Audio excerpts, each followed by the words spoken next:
Ya, kalau kita berbicara terkait dengan legal reasoning ini dipakai sebagai cara pandang. Nah, cara pandang setiap profesi dalam hukum dalam melihat sebuah fenomena, fenomena peristiwa hukum. Katakanlah kalau berbicara dalam hal seorang paralegal di dalam sebuah perusahaan, nah dia membuat sebuah opini hukum yang bisa dipakai untuk perusahaan itu ataupun pimpinan direksi dalam hal untuk menjalankan perusahaan itu supaya perusahaan itu dapat berjalan dengan baik dan dari perusahaan itu tidak mengalami katakanlah kerugian karena dalam salah menjalankan operasinya seperti itu. Nah, semisal seperti hanya contohnya dalam kondisi pandemi sekarang, kalau kita melihat secara perekonomian itu tidak begitu stabil. Nah, tidak begitu stabil yang akibatnya banyak perusahaan yang melakukan efisiensi. Sehingga pertama ada sebuah dari perusahaan itu buruhnya melakukan demonstrasi untuk melakukan penyesuaian gaji sesuai dengan penetapan UMR yang ditetapkan oleh pemerintah, katakanlah tahun 2022. Nah, itu buruh meminta harus dilakukan adanya penyesuaian gaji karena pasca beberapa tahun terjadi pandemi yang sangat hebat di Indonesia, ya katakanlah 2 tahun berturut-turut, ini sisi buruh dan juga perusahaan otomatis secara buruh juga banyak yang dirugikan seperti itu, maka melakukan demonstrasi. Nah, dalam hal ini pimpinan selaku pimpinan direktur apa itu perusahaan ataupun katakanlah direktur itu di sini mereka melakukan ya katakanlah menganalisa. Nah, menganalisa tidak hanya melihat dari sisi aspek keuangan saja dari seorang akunting itu, namun juga melihat dari sisi hukum juga.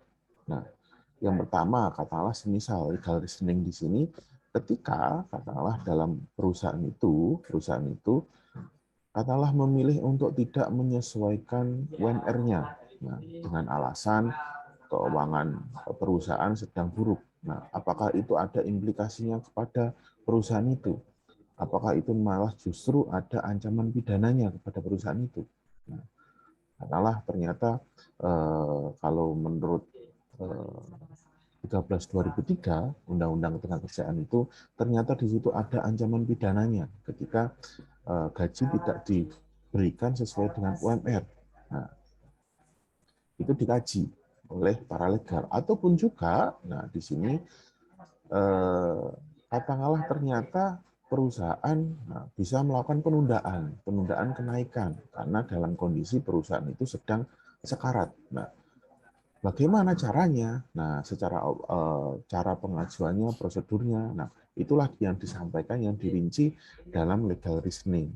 Nah, sehingga legal reasoning ini menjadi sebuah cara pandang dalam hal melihat sebuah peristiwa hukum sehingga seseorang itu dapat katakanlah dengan mengamati, menganalisa peristiwa hukum itu, seseorang itu tidak mengalami kerugian. Meskipun mengalami kerugian, itu pun kerugian itu tidak berlebihan seperti itu.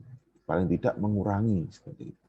Nah, jadi dalam hal ini sebagai legal reasoning itu selain menjadi cara pandang, nah cara pandang sebagai sebagai setiap orang yang berprofesi dalam hukum, baik itu sebagai seorang penegak, mulai dari penegak hukum, mulai dari polisi, jaksa, hakim, advokat, ataupun juga paralegal tadi, ahli tadi. Nah, legal reasoning itu memiliki sebagai sebuah intuisi. Nah, intuisi dalam setiap orang, dari orang yang berprofesi dalam hukum itu untuk melihat fenomena hukum itu tadi, supaya dapat memberikan sebuah problem solving seperti itu. Nah, jika kita lihat, nah, sebagaimana dalam halnya di sini, kalau kita berbicara terkait dengan logika ataupun penalaran hukum tadi, nah, kalaupun kita lihat secara bahasa, secara etimologinya, logika itu berasal dari kata logos. Logos itu berarti perkataan, suatu pertimbangan akal, kata ucapan, dan ungkapan lewat bahasa. Nah, ataupun juga logika itu suatu pertimbangan akal atau pikiran yang diutarakan lewat kata dan dinyatakan lewat bahasa. Jadi pertimbangan akal atau pikiran yang diutarakan lewat kata dan dinyatakan bahasa. Nah, selanjutnya logika itu adalah ilmu berkata benar dan berpikir benar.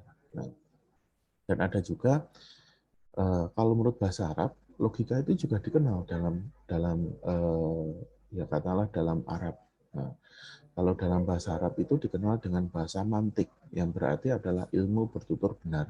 Seperti hanya kalaupun di prodi hukum keluarga Islam, di Fakultas Agama Islam, yang kebetulan saya mengajar juga di sana, dia juga mempelajari terkait dengan logika.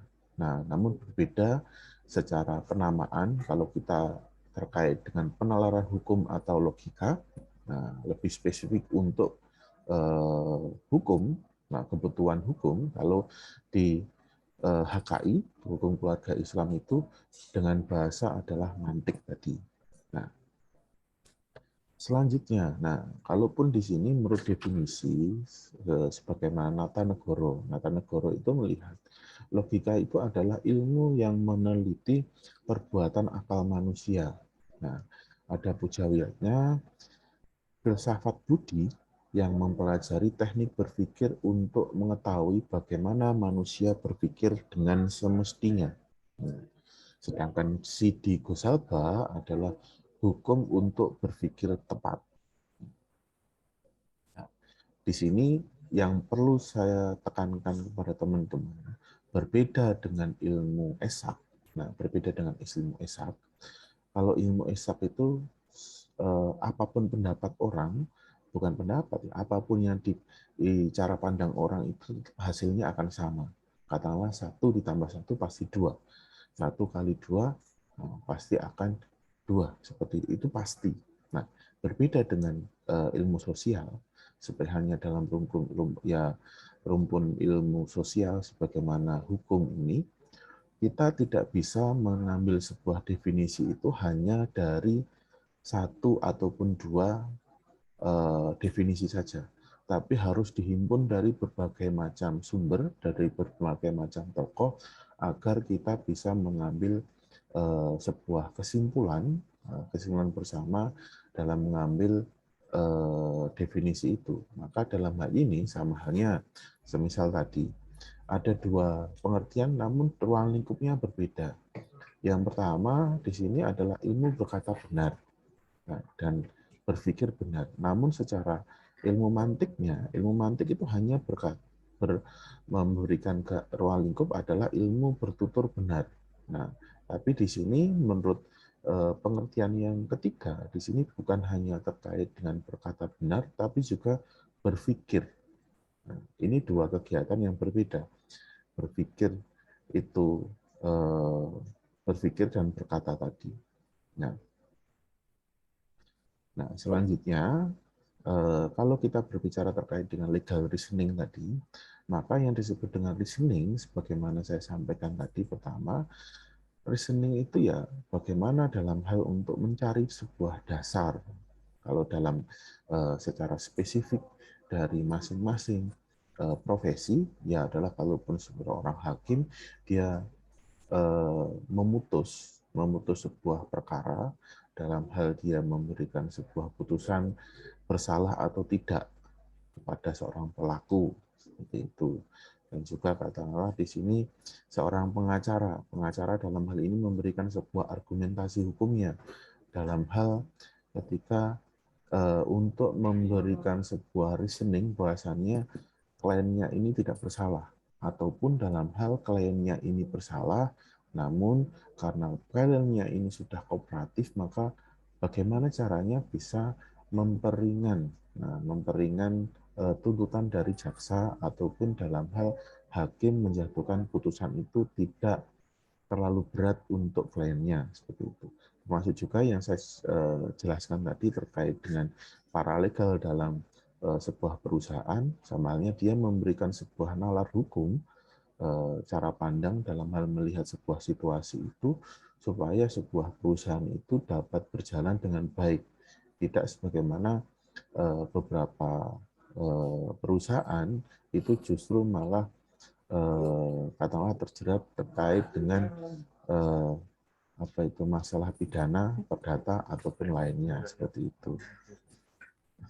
Nah, selanjutnya, kalaupun kita berbicara terkait dengan legal reasoning tadi, nah, legal reasoning itu adalah sebuah kegiatan, suatu kegiatan untuk mencari dasar hukum yang terdapat di dalam suatu peristiwa hukum, baik yang merupakan perbuatan hukum. Nah, perbuatan hukum itu berupa perjanjian, transaksi, perdagangan, ataupun yang merupakan kasus pelanggaran hukum, baik itu pidana, perdata, ataupun administrasi. Administrasi itu sepertinya ya suatu keputusan dalam lingkupnya, kalaupun itu dalam pemerintahan, itu adalah tata usaha negara, seperti itu, dan memasukkan hal-hal itu tadi ke dalam sebuah peraturan hukum yang ada. Nah, seperti hanya saya tadi reasoning. Nah, apa sih sebenarnya tujuan dari sebuah reasoning tadi? Nah, reasoning itu adalah untuk mencari sebuah pokok kedudukan hukum, substansi hukumnya. Nah, dalam hal ini, yang pertama adalah diterapkan dalam masalah yang terjadi. Nah, saya moodnya saja. Ya, saya lanjut. Reasoning adalah tujuannya di sini adalah untuk mencari sebuah substansi agar substansi ini dapat menjadi diterapkan dalam sebuah masalah. Sehingga ketika ada sebuah masalah, substansi ini dapat memberikan sebuah problem solving. Sama halnya ketika ada seorang mediator. Nah, ketika dalam di situ ada sebuah keselisih paham antara para pihak, maka mediator di sini ketika dalam proses mediasi, nah dia memberikan sebuah saran yang bisa memposisikan kedua pihak itu sesuai dengan porsinya. Nah, jadi tidak dalam posisi win-win solutionnya, seperti itu. Nah, yang perlu saya. Nah, ini kan nanti nanti diingatkan saya kalaupun untuk merubah security-nya, seperti itu. Ya, saya lanjutkan. Nah, reasoning, nah bisa jadi untuk dalam hal proses pencarian substansi hukum ini untuk diterapkan pada putusan yang harus diambil atas suatu perkara terjadi. Samanya di sini sebagaimana tadi seorang hakim. Nah, hakim ini dalam melihat pilihannya dalam sebuah kasus perdata. Nah, adanya penggugat dan tergugat di sini, yang satu mengatakan dia punya hutang, yang satu mengatakan dia hutang saya sudah lunas. Nah, apa buktinya? Dan di sini ada sebuah sengketa. Maka dalam hal ini hakim memberikan sebuah putusan, nah, putusan dari adanya sebuah fakta-fakta yang ada. Nah, dalam melihat, nah disinilah substansi hukum, disinilah yang memberikan sebuah putusan, melihat siapa sebenarnya yang paling benar berdasarkan alat bukti yang ada. Dan yang terakhir, reasoning, nah, tentang putusan yang harus diambil hakim tadi dalam sebuah perkara dengan mempertimbangkan semua aspek. Nah, dalam hal ini biasanya hakim dalam melakukan sebuah putusan selalu mempertimbangkan banyak hal. Nah, semisal katakanlah ketika putusan itu tidak serta-merta biasanya diberikan dengan sekonyong-konyongnya seperti itu. Namun ada beberapa hal biasanya yang akan menjadi pertimbangan hakim untuk melihat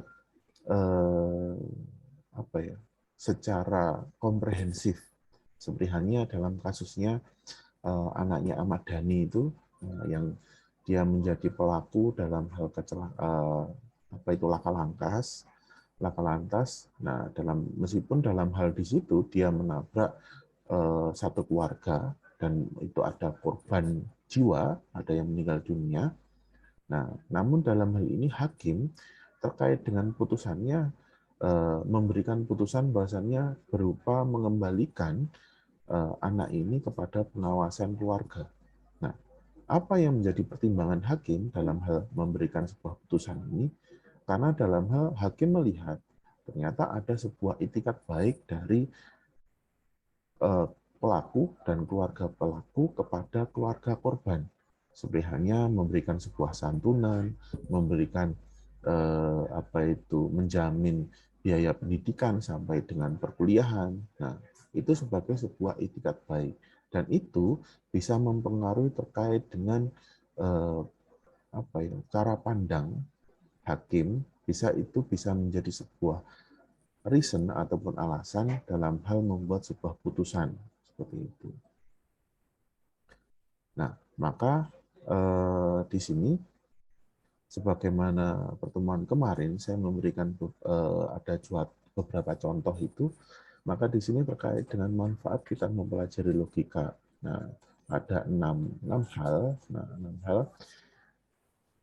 Yang paling mudah seperti halnya kalaupun teman-teman sedang berpidato. Nah, sedang berpidato di sini sedang membuat katakanlah berpidato, sedang menyampaikan pokok permasalahan. Katakanlah teman-teman di sini kalaupun yang sudah terbiasa berpidato, maka dia dalam ketika menyampaikan sesuatu itu ketika secara logikanya baik dan itu retorikanya baik, maka menyampaikan pokok permasalahan itu dapat secara sistematis dan runtut. Maka ketika menjelaskan itu, ya runtut mulai A, B, C, D, seperti itu. Nah, jadi tidak lompat-lompat. Sebenarnya menjelaskan itu A ke B, A ke C ke B, B ke E. Ya, ada sebuah lompatan-lompatan pikiran yang itu bagi orang yang memahami, itu akan susah untuk menangkap dan memahaminya. Nah, jadi termasuk juga selain ini, terkait dengan logika itu selain dengan juga berpikir secara cermat dan objektif, namun juga logika itu bisa mengasah terkait dengan pikiran kritis. Nah, karena kita menempatkan sesuatu itu sesuai dengan porsinya. Katakanlah kalau mengatakan terkait dengan penggunaan bahasa itu sesuai dengan artinya. Nah, seperti itu. Terkait dengan contohnya nanti saya akan sampaikan. Nah, termasuk juga kalaupun kita berbicara dalam poin kelima ini, analisis terhadap suatu peristiwa. Nah, kalau berbicara terkait dengan analisa terhadap suatu peristiwa, kalaupun dalam konteksnya dia seorang penyidik. Nah, ketika penyidik, polisian ini melihat adanya sebuah peristiwa hukum, maka dia biasanya secara dasar pada awal dia akan melihat sebuah peristiwa itu berdasarkan dari tempus dan lokusnya. Nah, kalau tempus itu berkaitan dengan waktu, nah, dia melihat apakah terjadinya kejadian pidana ini masuk dalam masa kadaluarsa atau tidak. Nah, sebagaimana contohnya terkait dengan pembunuhan Munir. Nah, pembunuhan Munir itu kan sekarang masih pro kontra. Apakah memang Polikarpus yang melakukannya ataukah yang lain? Nah, jadi dalam hal ketika dalam pengungkapan, nah, pengungkapan kasusnya itu apakah polisi bisa mengungkap kembali? Nah, itu semisal itu. Nah, itu dilihat dari tempusnya. Nah, kalaupun dalam hal di sini juga yang kedua tadi berbicara terkait dengan lokus. Nah, kalau kita berbicara terkait dengan lokus, lokus itu berbicara terkait dengan yurisdiksi hukum.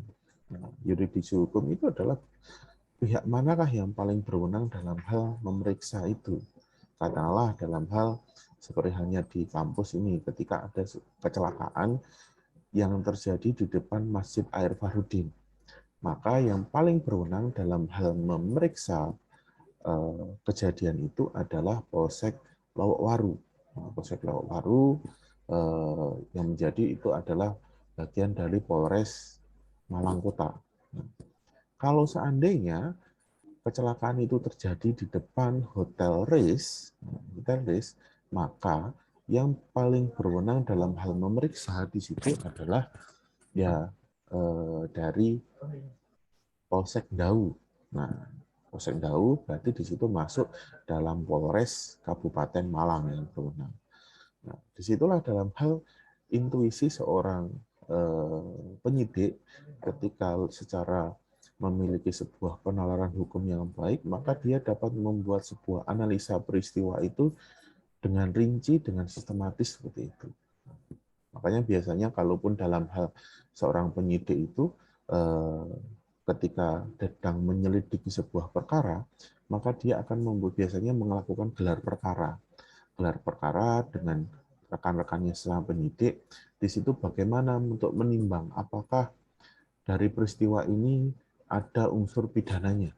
Nah, kalaupun dikatakan sebagai ada unsur pidananya, nah, siapakah yang menjadi tersangkanya? Nah, dalam hal menentukan tersangkanya berarti harus didasarkan pada alat bukti. Nah, apakah alat bukti itu ada? Nah, alat buktinya apa saja? Apakah sudah cukup dari alat buktinya? Apakah lebih dari 2 atau justru hanya 1? Nah, maka ketika hanya 1, itu berarti harus digali lagi, harus mencari alat bukti yang lainnya. Nah, tapi di sini yang paling terpenting terkait dengan logika adalah menghindari dari klinik tadi. Nah, sebenarnya ada sebuah teman-teman yang mungkin ada dari salah satu dari teman-teman itu yang percaya terkait dengan klinik atau sebenarnya yang ada sesuatu zat yang itu bisa mempengaruhi. Katakanlah kalaupun ingin ujian, maka biasanya harus ke mana itu, ke kuburan. Nah, kalau mau ujian harus bawa jimat. Nah, padahal itu sebenarnya tidak ada implikasinya kalau secara logika kita pakai.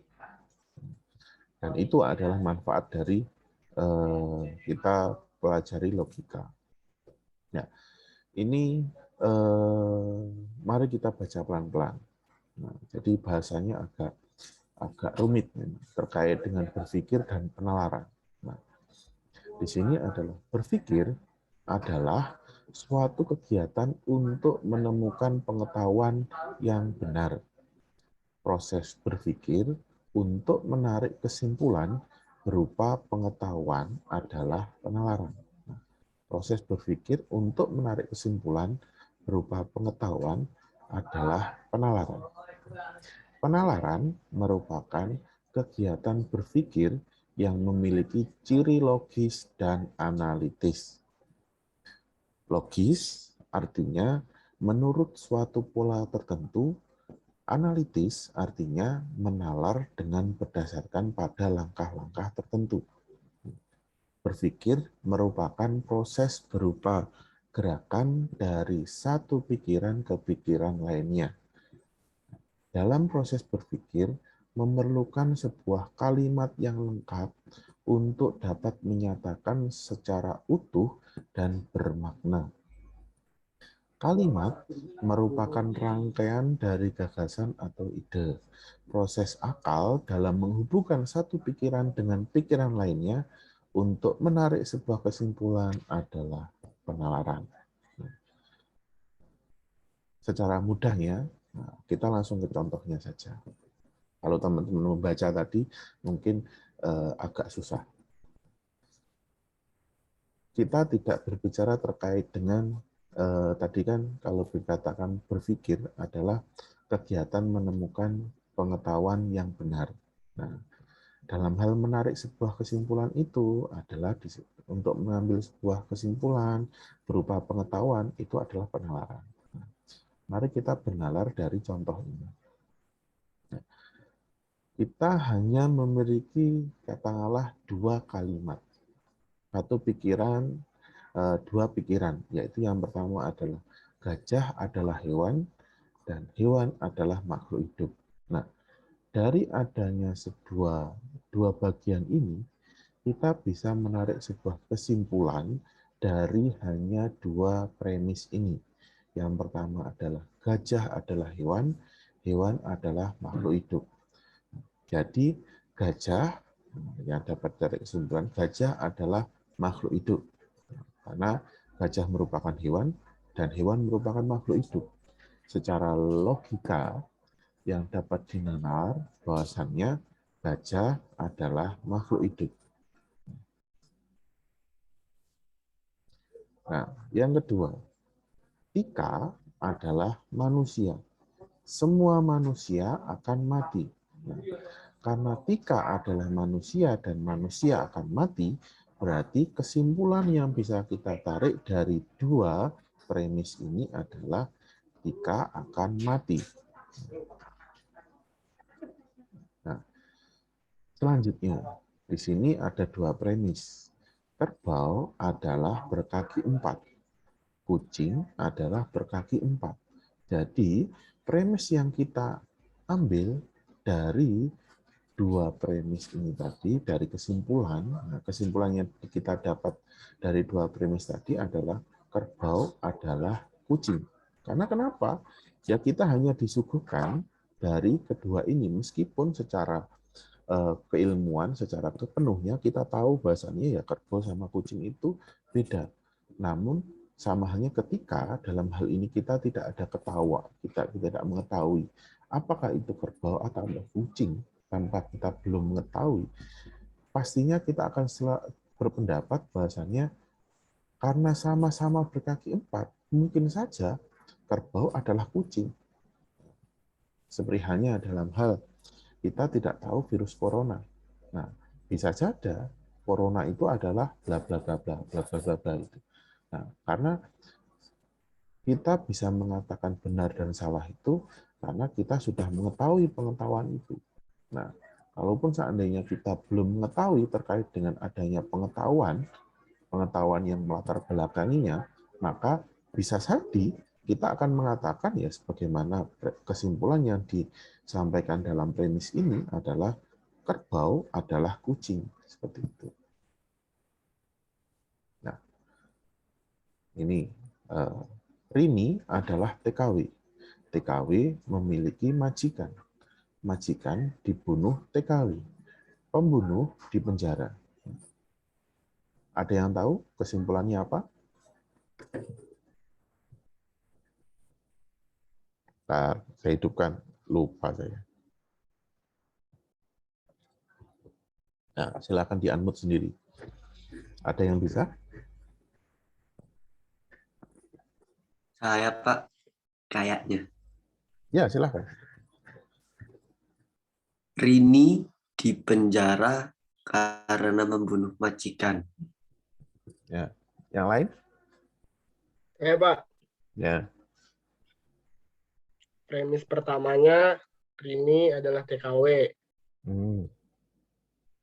Premis keduanya, TKW memiliki majikan. Majikannya dibunuh karena majikannya dipenjara karena membunuh TKW. Konklusinya, majikan tersebut dipenjara karena membunuh pekerja. Itu nggak, Pak? Yang lain? Saya, Pak. Ya. Saya belum membenarkan atau menyalahkan loh ya. Kalau menurut pendapat saya pribadi, tidak ada kesimpulan yang bisa ditarik dari premis-premis tersebut karena sebenarnya premis-premis tersebut tidak saling berkaitan. Misalkan Rini adalah TKW dan TKW memiliki majikan.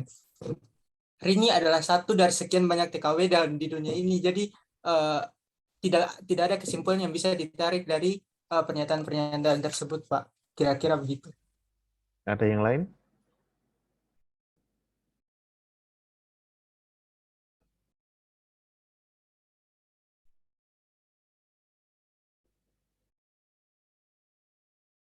Sudah? Ya, saya memberikan sebuah logika seperti ini, analogi lah bahasanya. Seperti hanya ada seorang penyidik. Penyidik ini ingin mencari pelaku dari dari peristiwa pidana itu. Nah, sebagaimana ya contohnya Sherlock Holmes seperti itu. Sherlock Holmes dia ingin mencari siapa sih pelaku dari pembunuhan ini. Nah, maka dia melihat dari beberapa alat bukti yang ditemukan. Nah, alat bukti yang ditemukan itu adalah 4 item ini. Nah, 4 item ini. Nah, apakah kita mengambil alat bukti itu dari apa? Katakanlah mencari alat bukti, katakanlah mengambil sebuah kesimpulan ataupun menalar dari di luar alat bukti, atau alat buktinya yang dipakai kita sebagai cara untuk mencari pelakunya. Nah, contohnya seperti ini. Contohnya, kesimpulan, sebagaimana saya sampaikan tadi, kesimpulan itu adalah yang dicari dari kita yang disampaikan ini. Nah, bisa jadi seperti halnya Mas siapa tadi, nggak keluar namanya kalau di sini. Mas Rio tadi menyampaikan, bisa jadi Pak Rini itu bukan hanya TKW itu bukan hanya Rini, Pak. Nah, sampean kok bisa tahu dari mana? Nah, karena sampean memiliki pengetahuan yang lain. Bahwasannya yang jadi TKW itu bukan hanya Rini. Nah, tapi yang diberikan informasi itu ya hanya terbatas Rini. Nah, jadi kalaupun seandainya dari premis yang ada di sini, sebagaimana saya sampaikan tadi, kerbau adalah kucing. Nah, karena kenapa? Kita hanya diberikan sebuah informasi, sebuah pengetahuan. Nah, dan pengetahuan ini kita nalar apakah itu benar ataukah itu salah.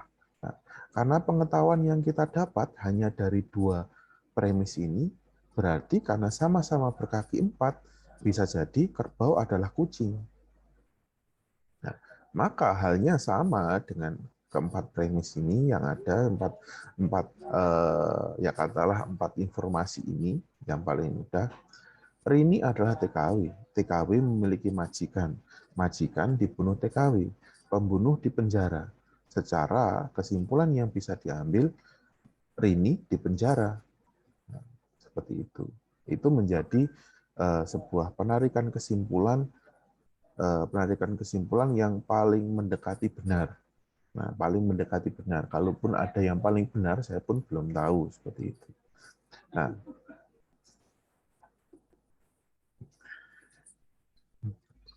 Nah, dalam hal ini saya diketawakan.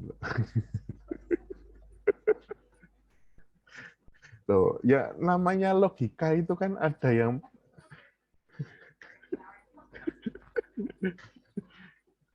ya, kita lanjut aja.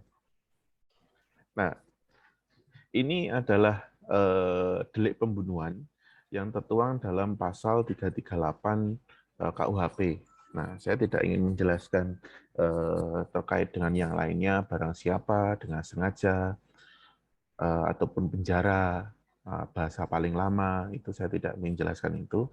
Tapi saya ingin teman-teman melihat sebuah diksi dalam rumusan undang-undang. Nah, bahasanya di sini adalah merampas nyawa orang lain. Bagaimana kita sebagai seorang, katakanlah sebagai seorang yang belajar hukum memahami secara menalar apa sih yang dimaksud dengan merampas nyawa orang lain. Nah, kita dalam hal sebuah menalar, karena di sini bahasa undang-undang itu menjadi sebuah terminologi secara umum.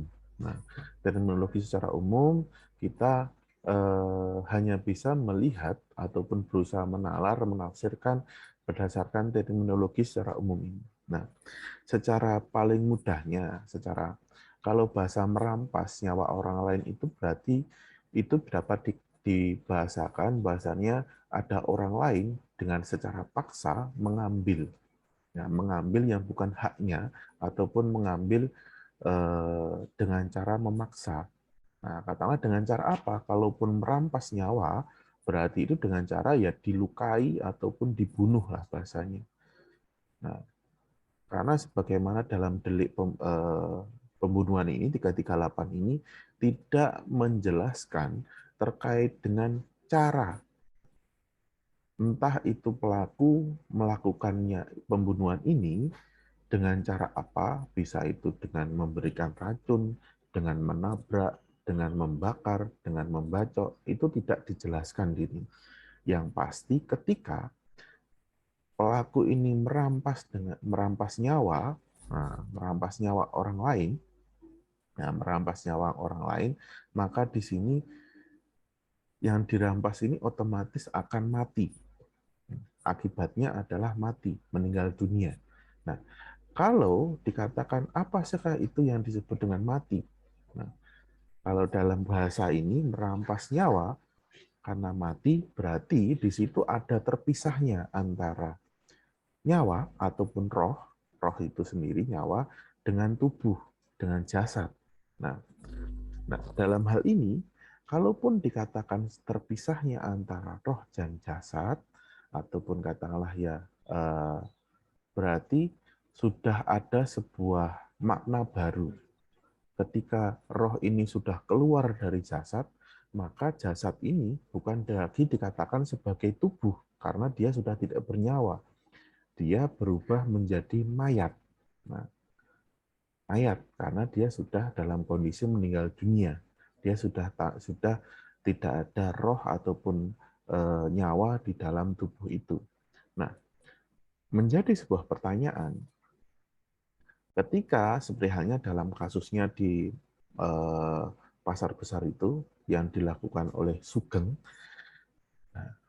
dia memutilasi korbannya. Nah, mutilasi korban. Apakah ketika dalam hal ada potongan tubuh, nah potongan tubuh semisal ada potongan tangan, nah ada potongan kaki, ada potongan ditemukan ada potongan kepala. Nah, apakah dari masing-masing potongan itu masuk dalam yang dikatakan sebagai mayat? Karena kita paham tadi dapat dikatakan sebagai mayat ketika yang itu adalah sebuah tubuh yang sudah terpisah dengan rohnya ataupun nyawanya itu. Nah, maka dalam hal ini, apakah potongan tubuh itu masuk dalam kategori mayat? Nah, maka di sini sebesar, katakanlah, kalaupun paling mudahnya, kalau diketemukan itu adalah sebuah kepala. Nah, secara logika umum, menurut pandangan masyarakat umum, sudah wajar ketika kepala berpisah dengan tubuh, maka itu dia akan meninggal dunia. Itu pasti. Nah, meskipun sekarang sudah pengetahuan sudah ada yang aneh-aneh, katakanlah bisa transparansi apa itu kepala itu, nah, tapi itu masih kemungkinan berhasilnya masih di bawah 0,000%. Nah, itu sangat masih mustahil seperti itu. Nah, kalau diketemukannya itu masih adalah potongan tangan, nah katakanlah, apakah itu disebut sebagai mayat? Nah, karena semisal katakanlah di daerah Lumajang, nah Lumajang, saya nggak tahu kalau sekarang, kalau dulu kan sedang rame-ramenya begal. Nah, ada orang yang ingin membegal, dia menyabetkan celuritnya di tangan, yang pada akhirnya tangannya ini terputus. Nah, terputus dan baru diketemukan katakanlah seminggu berikutnya.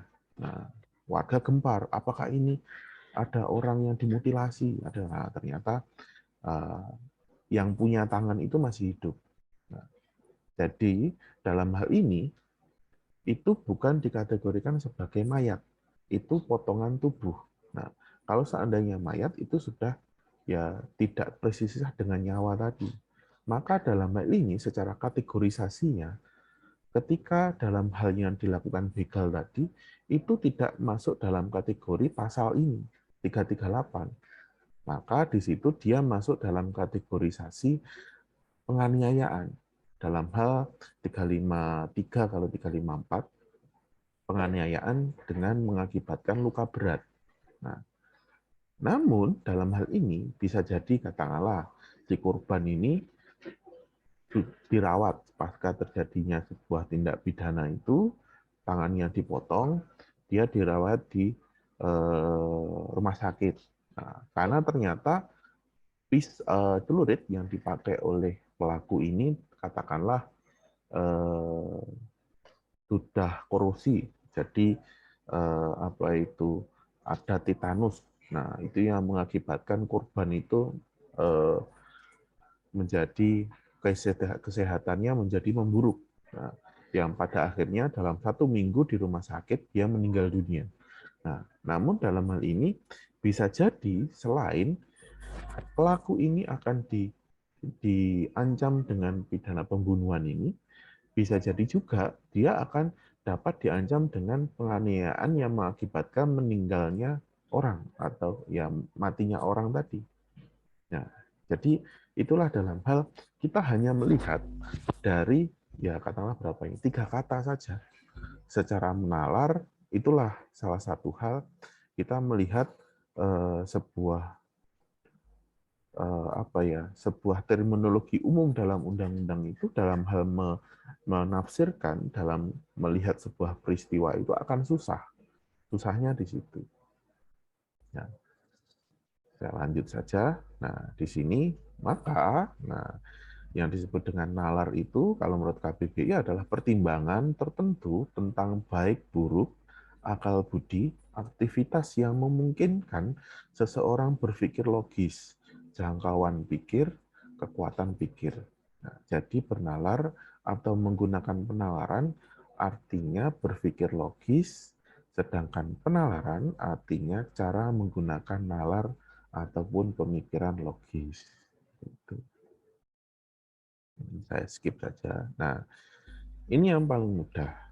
Dalam hal saya tadi penalaran itu mengakibatkan pola pikir seseorang ataupun cara pandang seseorang itu dapat sistematis.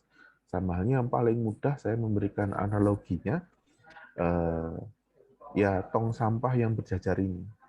Nah, ketika ada sebuah kerapian di sini, maka mata melihat itu mudah, nyaman, sejuk seperti itu. Kita senang melihat. Sama halnya dengan logika ataupun orang bertutur kata itu dengan sistematis. Maka di situ secara lawan bicara kita otomatis akan bisa memahami apa yang disampaikan itu dapat diterima dengan baik seperti itu. Nah, secara yang dimaksud dengan proses bernalar, proses bernalar itu adalah dalam hal ini ada 2 hal. Nah, dua hal karena ya sebagaimana tadi proses bernalar adalah proses berpikir yang sistemik untuk memperoleh kesimpulan berupa pengetahuan. Nah, jadi dalam proses ini proses bernalar itu ada dua cara pandang, 2 cara. Yang pertama adalah induktif dan deduktif. Semuanya ini saling berkebalikan. Nah, berkebalikan. Kalau penalaran induktif adalah proses penalaran untuk menarik kesimpulan dari prinsip sikap yang berlaku umum berdasarkan fakta-fakta yang bersifat khusus. Itu induksi. Sedangkan deduktif itu adalah menarik kesimpulan dari prinsip sikap yang berlaku khusus. Nah, prinsip sikap berlaku khusus berdasarkan fakta-fakta yang umum. Nah, ini biasanya seperti halnya ya yang dilakukan oleh Sherlock Holmes itu dalam mengambil sebuah kesimpulan secara deduktif dalam hal dia mengungkap sebuah peristiwa pembunuhan itu siapa ini pelakunya, atau kan bahkan Sherlock Holmes dengan keterbatasan bukti yang ada dia bisa melihat bagaimana cara pelaku ini membunuh korbannya seperti itu. Itu adalah bagaimana dia melihat sebuah beberapa menarik kesimpulan dari beberapa di situ yang hanya bersifat khusus itu menjadi sebuah yang umum. Nah, makanya kalaupun dalam hal di sini juga ada, kalaupun kita kenal teman-teman dulu waktu SMA mengenal apakah itu deduktif dan induktif. Nah, kalau deduktif itu dalam sebuah paragraf itu menempatkan kalimat utama pada awal paragraf, dan induktif itu menempatkan kalimat utama pada akhir paragraf. Nah, dalam proses benalar itu juga dikenal dengan adanya analogi, sebagaimana beberapa kali saya tadi menggunakan analogi, supaya dalam hal untuk menjelaskan, mengandaikan itu bisa teman-teman bisa memahami. Samanya dengan kita menjelaskan itu, bisa orang-orang biasanya dengan bahasa semisal. Nah, seandainya, nah itu memberikan sebuah analogi supaya apa yang kita sampaikan itu mudah bisa diterima oleh lawan bicara.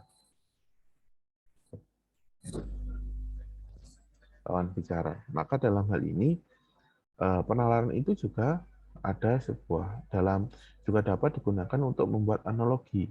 Nah, analogi sendiri itu adalah sebuah kesimpulan tentang kebenaran suatu gejala ditarik berdasarkan pengamatan terhadap suatu gejala khusus yang bersamaan. Nah, sama halnya di sini yang pertama adalah dilarang membawa masuk makanan.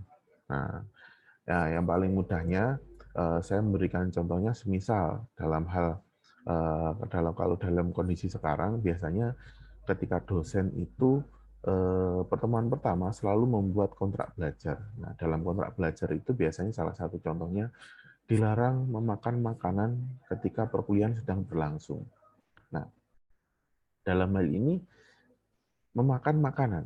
Yang dilarang adalah memakan makanan. Nah, menjadi pertanyaan, apakah rokok itu juga dilarang?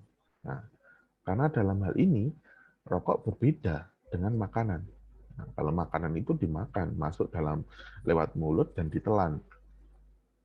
Nah, tapi rokok itu berbeda. Nah, rokok berbeda, maka dalam hal ini ya bisa jadi rokok tidak masuk dalam makanan. Namun kalaupun kita melihat secara analoginya, ya katakanlah secara sifatnya yang sama-sama memberikan sebuah kepuasan lah katakanlah. Nah, kepuasan semisal makanan itu memberikan kepuasan rasa kenyang, dan rokok pun itu memberikan rasa hanya bagi mereka yang merokok. Nah, katakanlah memiliki kepuasan dalam hal semisal ya mulutnya tidak pahit lagi. Nah, terus katakanlah yang biasanya kan ada juga orang yang tidak merokok itu akhirnya malah panik, ada yang merasa pusing. Nah, seperti itu. Berarti secara sifatnya sama dengan makanan. Nah, biasanya orang yang belum makan itu kan ya ada yang gelisah, ada yang berdebar-debar, ada yang pusing, ada yang mahnya kambuh. Seperti itu. Nah, itu contoh pertama secara analoginya. Nah, ini yang kedua, contoh kedua ini adalah putusan Bisma Siregar. Putusan Bisma Siregar ini bisa teman-teman secara cari dan ataupun dipelajari, dikaji secara baik. Saya hanya memberikan sebuah gambaran singkatnya. Nah, Bisma Siregar di sini menggunakan sebuah analogi dalam hal mengambil sebuah keputusan dari adanya sebuah tindak pidana. Nah, padahal seorang hakim, nah ini dalam hal menjalankan tugas dan fungsinya sebagai seorang hakim itu juga harus terikat dengan adanya rule of law, ya, juga terkait dengan hukum itu sendiri. Nah, namun dalam hal ini, kalaupun kita lihat, justru Bisma Siregar ini menyimpangi adanya hukum itu sendiri. Nah, mengapa menyimpangi hukum sendiri? Kalaupun kita merujuk dalam KUHP pasal 1 ayat 1, di situ secara jelas dijelaskan bahwasannya secara terang sudah mengatakan bahwasannya analogi itu tidak diperbolehkan dalam hukum pidana. Di ayat 1 di pasal 1 ayat 2 KUHP itu secara jelas analogi dilarang penggunaannya dalam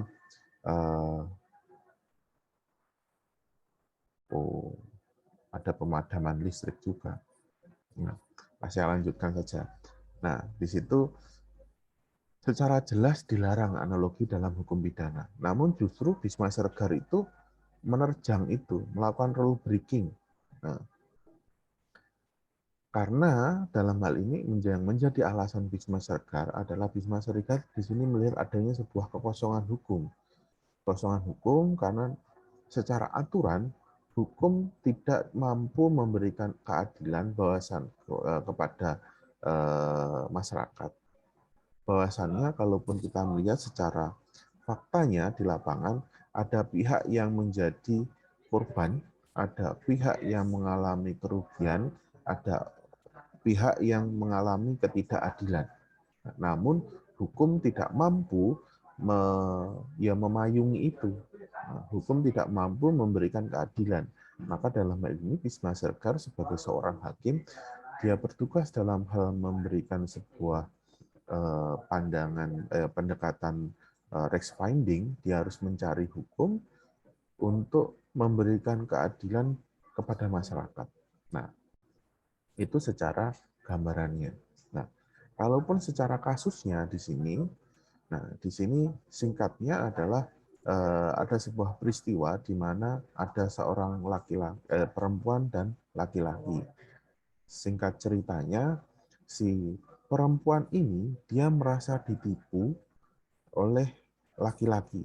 Nah, di mana laki-laki ini telah menjanjikan kepada si perempuan ini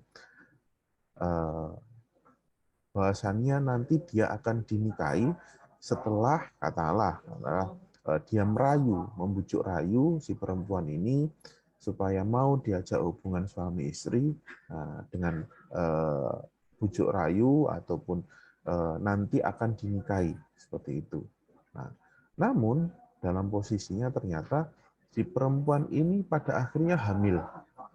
Nah, ketika sudah hamil, namun si laki-laki ini tidak kunjung ingin melamar ataupun katakanlah menikahi si perempuan ini. Yang pada akhirnya si perempuan ini melaporkanlah si laki-laki ini ke polisi. Dan itu diproses dalam hal penipuan. Nah, penipuan sebagaimana peristiwa dan tindakan itu terjadi.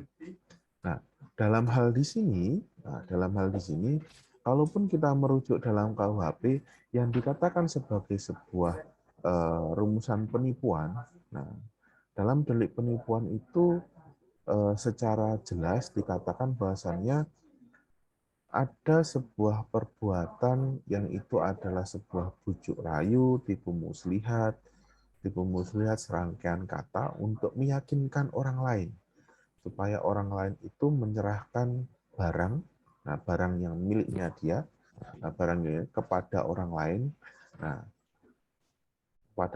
dan barang ini memiliki nilai ekonomi, ada nilai rupiahnya seperti itu.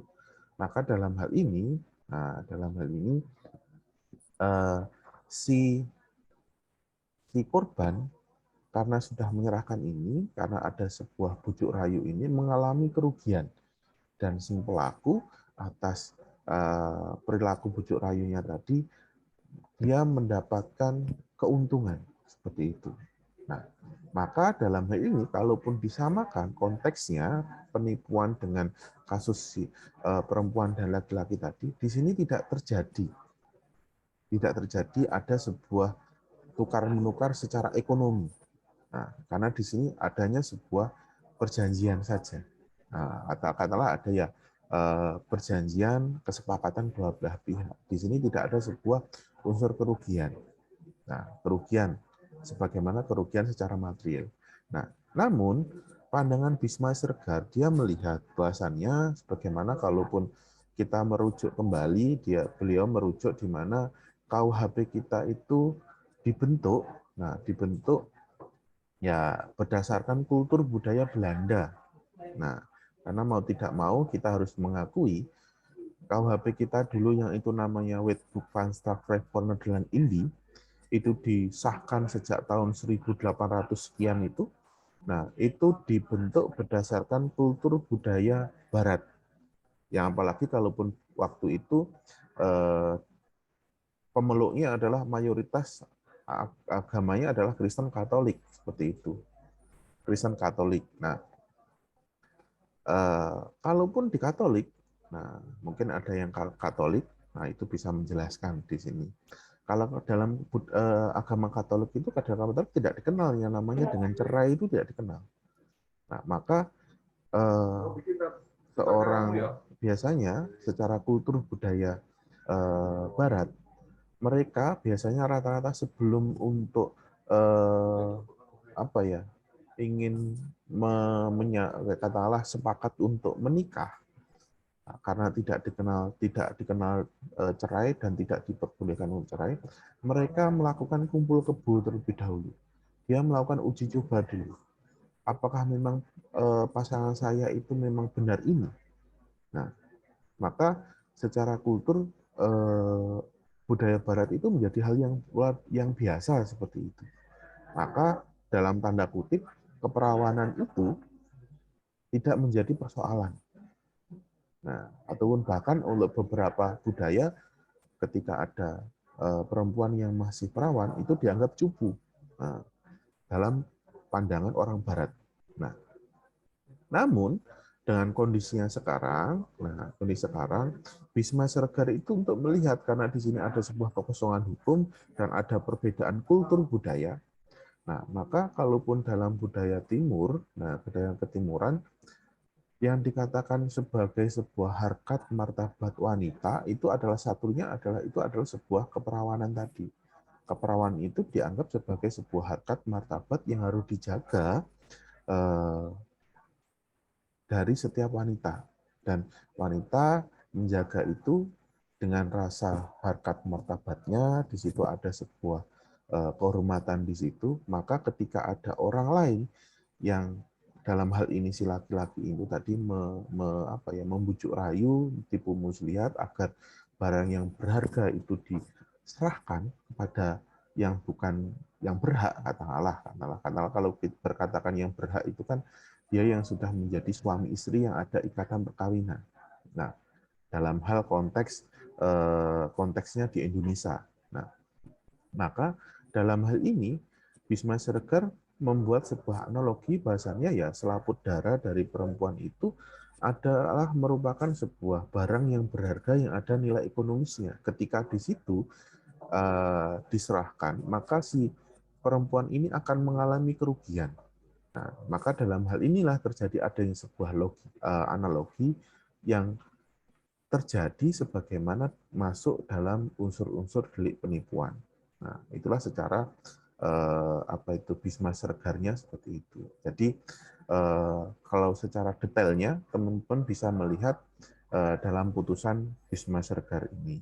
Nah, namun saya pernah membaca ada juga yang tidak melaporkan secara pidana sebagaimana putusan Bhisma Siregar ini, tapi justru ada perempuan yang menggugat secara perdata seperti itu, yang itu minta ada sekian ratus juta seperti itu, sekitar tahun 2000-an itu nggak salah, terjadi di Jawa Barat.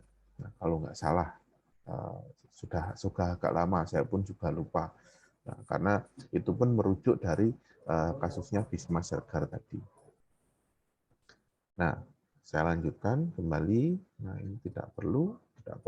Nah, maka dalam hal ini sifat induktif. Nah, jadi yang selanjutnya sifat induktif dan deduktif dalam legal reasoning. Nah, cara pandangnya di sini seperti ini.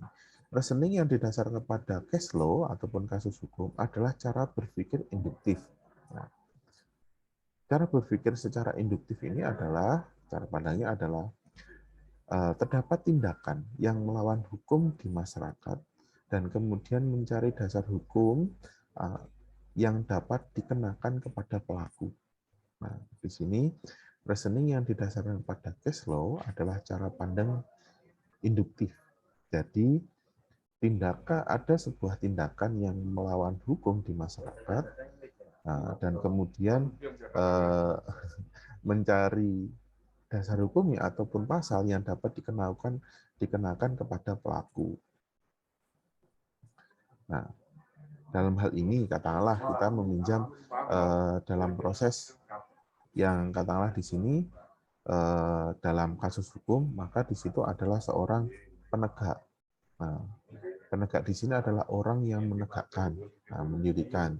Dalam hal ini, katakanlah penegak itu tugasnya, sebagaimana di sini adalah menegakkan hukum.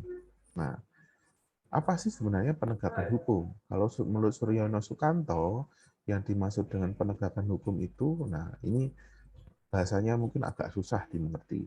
Nah, silakan dibaca sendiri, tapi saya akan menjelaskan bahwasannya kalau menurut Suryono Sukanto ini pada intinya tugas penegak dalam hal penegakan hukum di sini adalah bagaimana seorang penegak ini menegakkan, katalah mendirikan hukum, aturan perundang-undangan, agar aturan perundang-undangan ini dapat dijalankan, diimplementasikan oleh masyarakat.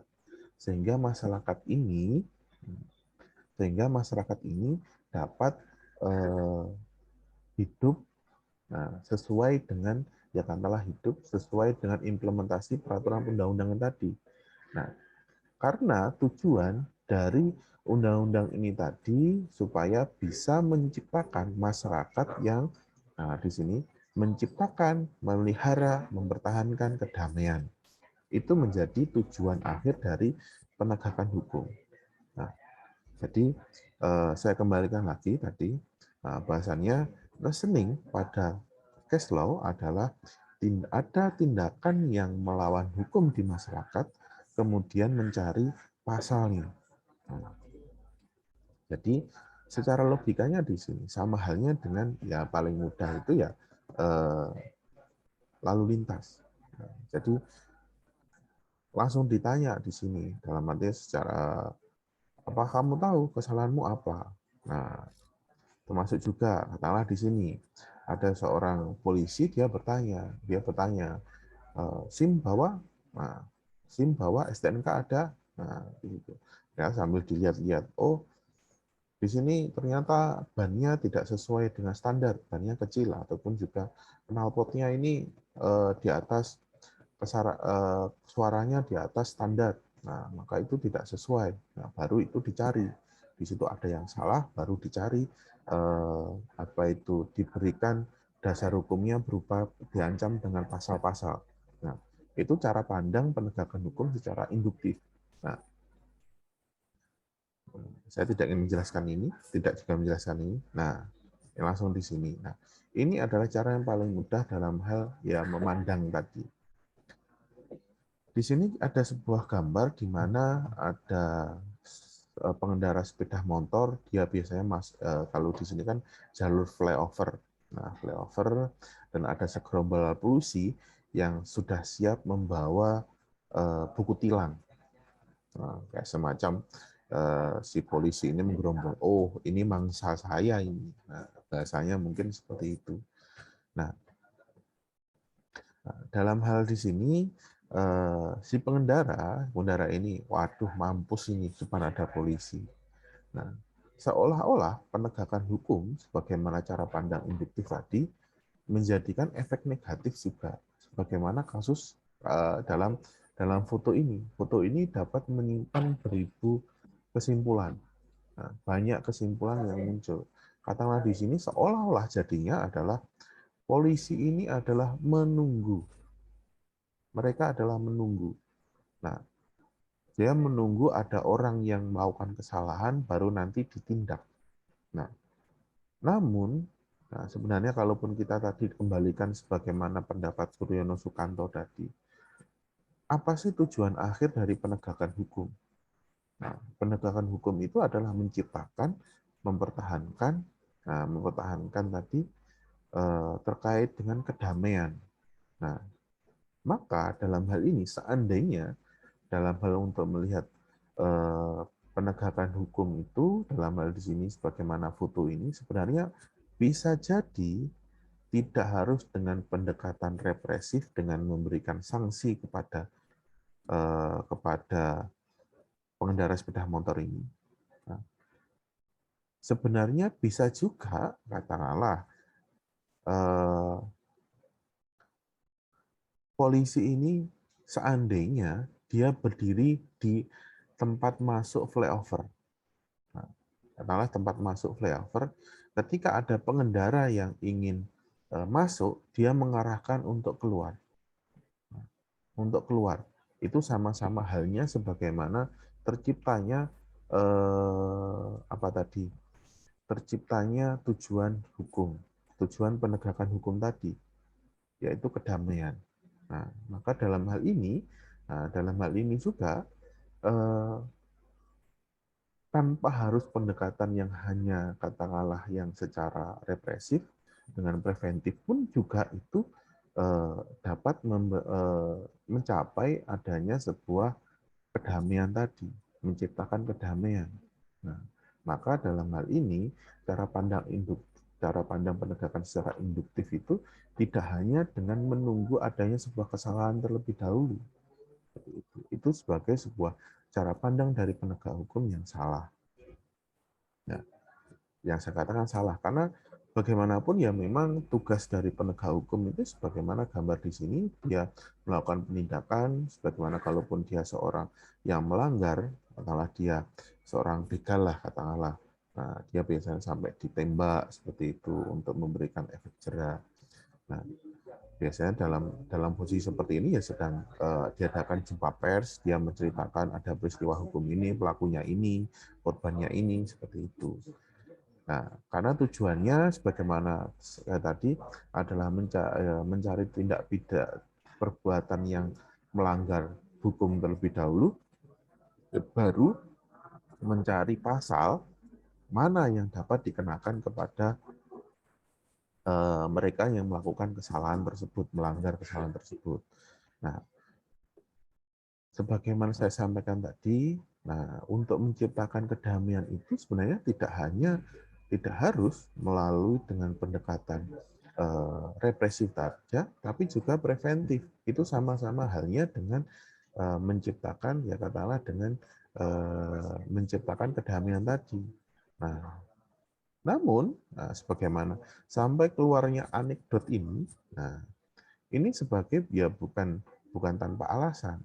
Nah, sebenarnya ya ada lagi ternyata tidak hanya 20.000, ternyata 50.000. Nah, atau bahkan yang terakhir, nah sampai pada akhirnya ya uang kami habis Pak, seperti itu. Karena sedikit-sedikit dikenakan sanksi seperti itu. Sama halnya apa yang terjadi hari ini, apa yang terjadi di daerah Luwuk, Sulawesi sana, yang pada akhirnya secara masif dan viral, orang-orang memviralkan tagar percuma lapor polisi. Nah, karena disinilah menjadi sebuah posisi yang sebenarnya menjadi tugasnya, ataupun justru dibolak-balik. Ya, semisal sebenarnya saya katakan dalam kasusnya di Luwuk itu, nah, kalaupun teman-teman membaca terkait dengan mempelajari kasus itu, nah, saya ingin menjelaskan kembali terkait dengan definisi terkait dengan penyelidikan dan penyidikan. Walaupun dalam Undang-Undang 881 KUHP di situ kitab Undang-Undang Hukum Acara Pidana, yang disebut dengan penyelidikan itu adalah upaya penyelidik dalam hal melihat dari sebuah peristiwa itu terdapat unsur pidananya atau tidak. Itu adalah penyelidikan. Nah, ketika dari sebuah peristiwa itu terdapat ada unsur pidananya, maka itu naik menjadi ada proses penyidikan. Nah, dalam proses penyidikan di sini adalah sebuah serangkaian perbuatan dari penyidik untuk mencari tersangka dari peristiwa pidana itu. Nah, tersangka ini didasarkan pada bukti permulaan yang cukup. bukti permulaan yang cukup itu ya didasarkan pada 2 alat bukti. Nah, tapi, coba sekarang dibalik. Bukan dibalik. Sesuai dengan fakta yang sekarang terjadi.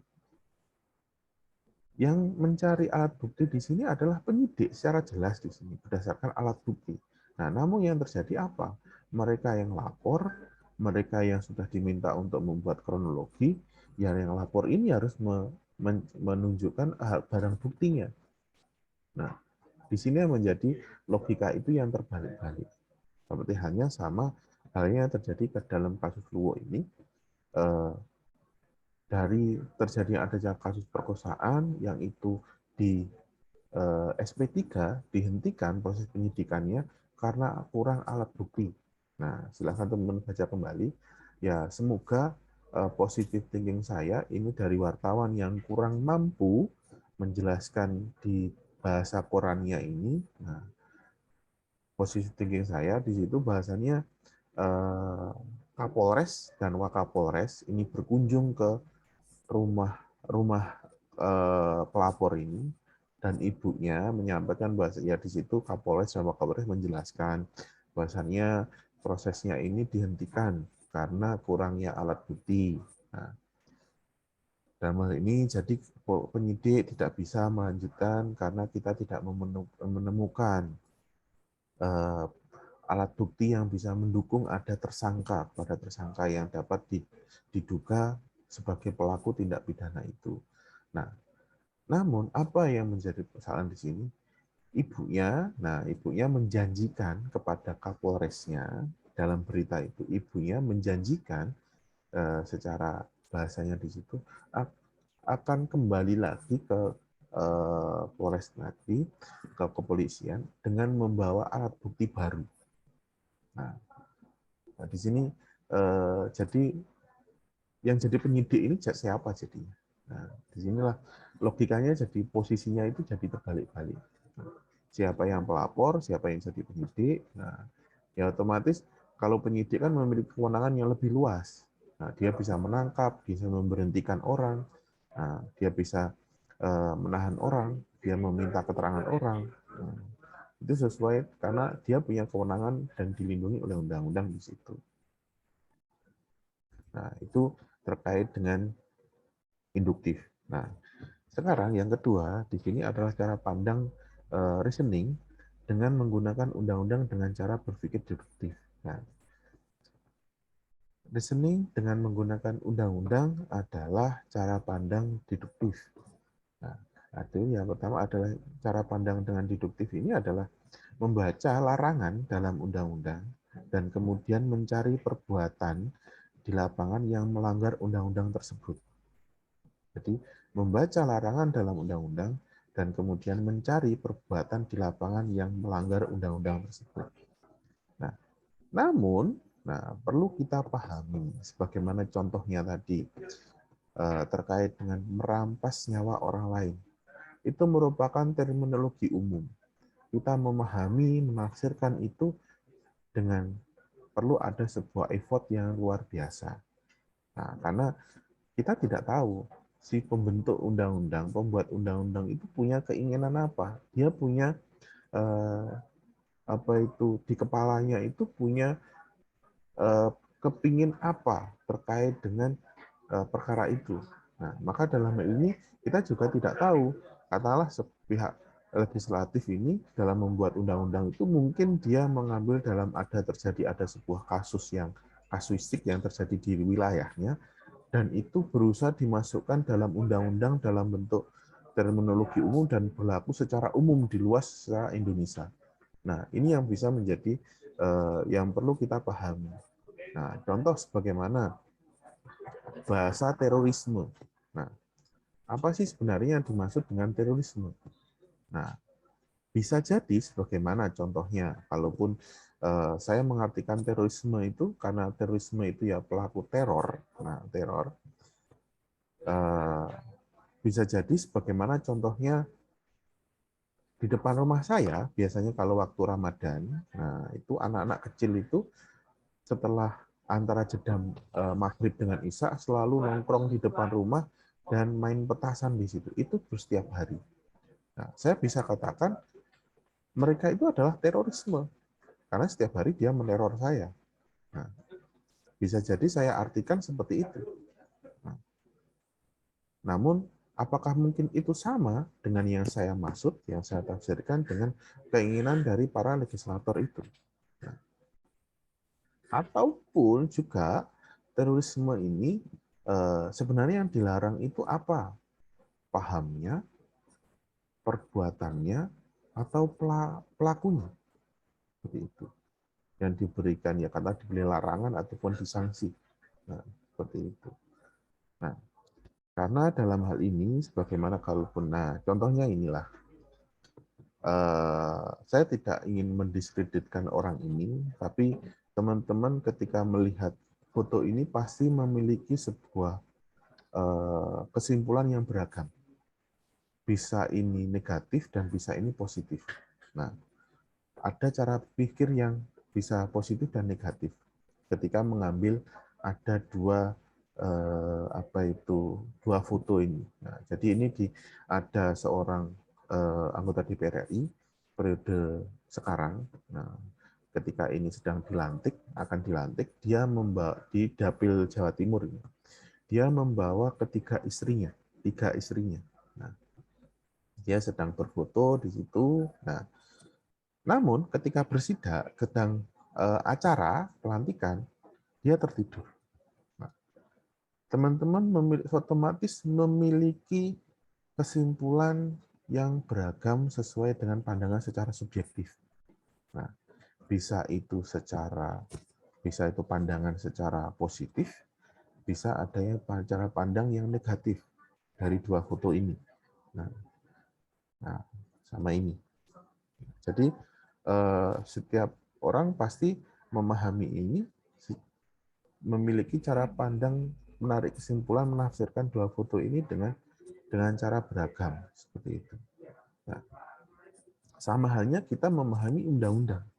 Nah, maka dalam hal ini sangat penting sekali dalam hal memahami undang-undang itu kita harus membaca adanya sebuah notulensi ataupun naskah akademik seperti itu, lapor-laporan ataupun catatan dalam hal penyusunan undang-undang itu. Nah, maka dan juga kalaupun dalam penyusunan kitab hukum pidana, kita undang-undang hukum pidana sebagaimana kalaupun dulu itu periode Belanda itu ada memori van toelichting. Nah, itu yang sebagai sebuah notulensi ketika rapat penentuan itu, rapat penyusunan KUHP itu.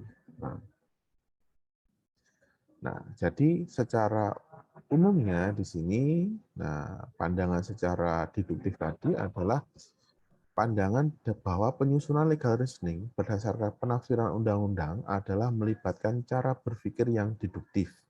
Karena ketetapan yang diambil dari kata-kata yang ada dalam undang-undang yang sifatnya umum ditarik ke sebuah kasus yang bersifat khusus. Sampai sini ada yang ditanyakan? Masih lumayan, ada 10 menit.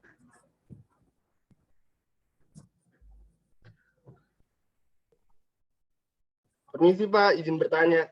Iya. Pak, sebenarnya penalaran induktif, deduktif, pengkaitan premis 1, premis 2 yang akan tiba nanti menimbulkan suatu konklusi, itu sebenarnya saya pernah baca buku dari salah satu kelompok studi di filsafat di Malang, kalau nggak salah namanya lembaga atau lingkar studi filsafat diskurs gitu. Saya punya pendapat bahwa saya sebagai orang awam yang baru berkenalan dengan filsafat itu sebenarnya terjebak pada kebingungan gitu loh Pak. Kayak misalnya sebenarnya saya sudah tahu nih premis 1 itu apa, premis itu apa maksudnya, dan konklusi itu apa, tapi kenapa sifat-sifat atau diksi yang di dalam ilmu pengetahuan filsafat ini tuh kayak jadi berbeda gitu ya Pak, kayak premis minor, premis mayor, logika induktif, logika penalaran induktif, penalaran deduktif. Nah di situ tuh saya masih terjebak dalam kebingungan gitu loh Pak. Nah, artinya kan gini, saya kembalikan lagi dalam secara teorinya tadi ya. Iya. Yang namanya berpikir itu kan kita bagaimana kita mencari sebuah pengetahuan yang benar. Nah, untuk mengatakan bahwasannya itu benar, nah itu ada sebuah proses penilaian. Nah, proses penilaian untuk mengatakan, oh ternyata ini benar dan ini salah.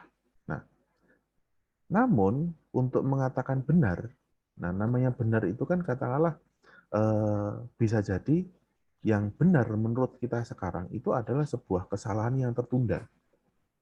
Bisa jadi ke depannya nanti 2 tahun lagi, 5 tahun lagi, itu salah ternyata. Nah, jadi tidak ada dalam sebuah filsafat itu, tidak ada sebuah kebenaran yang hakiki. Nah, ini jangan ditarik ke dalam agama loh ya, itu beda konteks. Iya Pak. Iya. Nah, jadi dalam pandangan filsafat itu, kalau kita berbicara kebenaran itu tidak ada kebenaran sempurna. Secara hakiki itu nggak ada. Jadi kebenaran itu bagaimana Maksudnya kita... ini ya Pak, maaf. Kebenaran itu maksudnya tidak ada yang bisa objektif gitu ya Pak maksudnya. Iya, Maksudnya benar menurut saya belum tentu benar untuk Bapak iya, gitu ya. iya. Makanya dalam hal ini, ketika kita berbicara dalam hal, nantilah kita berbicara terkait dengan premis mayor, minor, preposisi tadi. Nah, sama halnya seperti halnya gini, contohnya ya. Sampean tahu anarkisme itu apa? Ya salah satu pemikiran yang dihasilkan oleh Mikhail Bakunin yang sudah menurut saya skeptis terhadap adanya negara. Mereka lebih menyepakati didirikannya sebuah federasi buruh yang kekuasaannya itu penuh pada kaum kelas proletariat. Nah, itu adalah ya kebetulan sampean baca. Secara umum orang melihat anarkisme itu kan sebagai sebuah paham sebenarnya.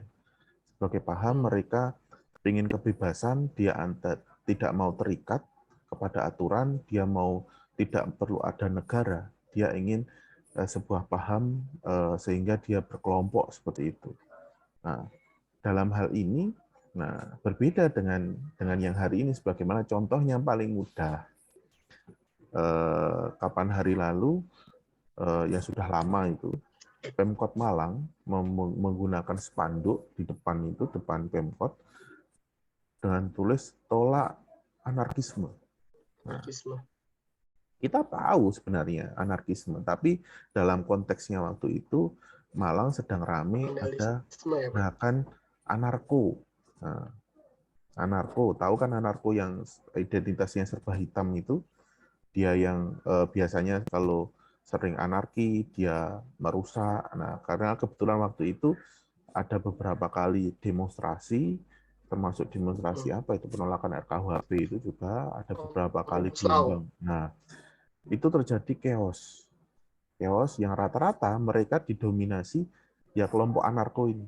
Nah, saya pahamnya yang dilakukan oleh orang-orang Pemkot itu yang dimaksud dengan anarkisme itu mungkin ya kelompok anarko ini. Nah, tapi kalaupun kita kaji anarkisme itu, nah itu bukan itu yang dimaksud. Ya katakanlah yang paling mudah itu adalah vandalisme tadi. Nah, vandalisme itu kan bukan hanya mencoret-coret saja, tapi itu menyerang, merusak. Nah, perbuatannya seperti itu. Nah, tapi secara itulah bagaimana kalaupun kita menggunakan logika penalaran seperti ini bisa memposisikan sesuatu itu dengan benar. Dengan benar. Kadang kita tidak tahu. Nah, tidak tahu posisi sebenarnya orang ini ingin menyampaikan apa. Nah, tapi karena kita tahu di behind the skin-nya, nah, jadi kita bisa memahami. Nah, sama halnya dengan undang-undang tadi. Nah, secara terminologi bersifat umum. Nah, katakanlah Mas Putra ini rumahnya mana Mas Amen? Aslinya mana? Bekasi, Pak. Nah, Bekasi katakanlah. Bekasi terjadi kasus katakanlah sebuah kasus. Ada anggota DPR RI dari Bekasi, nah, dia mengusulkan harus ada pasal ini. Nah, secara pasal ini dalam undang-undang ini tidak hanya diberlakukan di Bekasi saja, tapi diberlakukan seluruh Indonesia. Apakah itu bisa? Tidak. Karena secara kultur mungkin akan berbeda seperti ini. Nah, maka disinilah. Karena Indonesia adalah negara yang heterogen ya Pak? Iya, apalagi secara kultur budaya heterogen. Jadi tidak bisa kita melihat cara pandang secara deduktif itu juga akan susahnya di situ. Nah, itulah. Jadi perlu komprehensif melihat itu, makanya ada sebuah kita belajar penalaran itu disitulah. Ya, ada lagi? Chatting saya, chatting. Kolom chat saya dari kemarin isinya kok off cam, Kak izin. Biasanya kalau seminar itu kan kolom chatting itu kan selalu banyak ada yang bertanya, ada yang apa. Ini isinya izin semua. Semuanya sudah absen? Sudah, Pak. Ada yang belum bisa absen?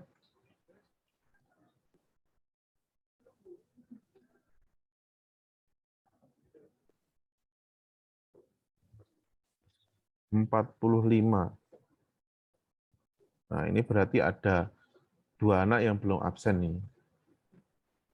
Oh. Ya. Sudah absen semua? Ya, kalau memang itu untuk pertemuan kita kali ini sekian, dan saya harap semuanya juga bisa membaca, dipelajari untuk pertemuan kita minggu depan biar lebih nyambung seperti itu. Nah, untuk minggu depan itu masih saya yang menjelaskan, karena nanti ke depannya yang menjelaskan ataupun yang berbicara itu nanti kita bergantian supaya kelas kita bisa hidup. Nanti akan saya bagi tema yang teman-teman akan berkelompok, nanti akan bergantian mempresentasikan hasil kajiannya dan kita diskusikan apa itu, seperti itu, supaya ya tidak terbuai dengan suara merdu saya seperti itu. Ya, mungkin ini yang di pojok itu ya biasa kan rutinitas kuliah secara daring itu. Nah, saya juga nggak tahu ini ada yang masang hanya foto saja, terkadang hanya capture video dan itu hanya diulang-ulang, yang kadang Anda sampai kelihatan matanya itu tidak berkedip, dia melek terus 1 jam. Ya, itulah biasa. Ya, mungkin itu untuk perkuliahan hari ini. Untuk yang belum absen, silahkan absen. Saya ucapkan terima kasih atas kerjasamanya. Saya akhiri. Wassalamualaikum warahmatullahi wabarakatuh. Waalaikumsalam. Assalamualaikum warahmatullahi wabarakatuh.